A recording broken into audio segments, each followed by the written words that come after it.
জাতীয় সংসদে এভাবে বারংবার বিদ্যুৎ বিভ্রাট ঘটা এটা আমাদের জাতির জন্য, রাষ্ট্রের জন্য অত্যন্ত কলঙ্কজনক। দেখা যায় তাহলে আমরা আবার বিরতি দিতে হতে পারে।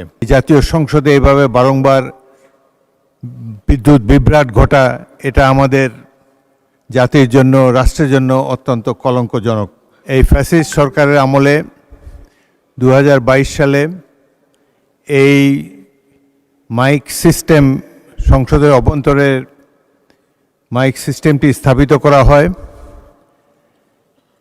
যারা এটি স্থাপন করেছে তাদের অ্যাটল কোনো ওয়ারেন্টি ছিল কিনা, মাইকের কার্যকারিতা কতদিন থাকবে এ সম্বন্ধে কোনো কাগজপত্র ইত্যাদি পাওয়া যাচ্ছে না। বোঝা যাচ্ছে যে অত্যন্ত হেলাফেলার সাথে এই বিশাল কাজটি সম্পন্ন করা হয়েছে। সংসদ কর্তৃপক্ষ আমেরিকার সেই কোম্পানির সাথে যোগাযোগ করার চেষ্টা করেছে।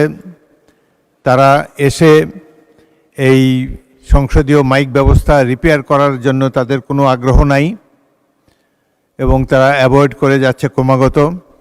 স্থানীয় যে কোম্পানিটি এই কাজের সাথে জড়িত ছিল তারাও কখনো পলাতক, কখনো দায়সারাভাবে এড়িয়ে থাকে।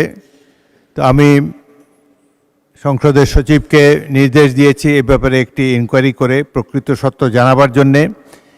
কারণ রাষ্ট্রের সর্বোচ্চ এই হাউস, এই জাতীয় সংসদে এভাবে বারংবার বিদ্যুৎ বিভ্রাট ঘটা এটা আমাদের জাতির জন্য, রাষ্ট্রের জন্য অত্যন্ত কলঙ্কজনক।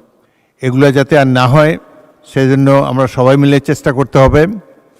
আরেকটা তারা আমাকে জানিয়েছে যে আবারও যদি মাইকে বিভ্রাট হয় তাহলে 15-20 মিনিটের মধ্যে তারা লুজ কানেকশনকে আবার প্রতিস্থাপিত করে শুরু করতে পারে। সুতরাং যদি দ্রুত এটা আবার বিভ্রাট দেখা যায় তাহলে আমরা আবার বিরতি দিতে হতে পারে। অত্যন্ত অসন্তোষজনক একটি পরিস্থিতির মধ্যে আমরা সংসদের কার্যক্রম চালাচ্ছি।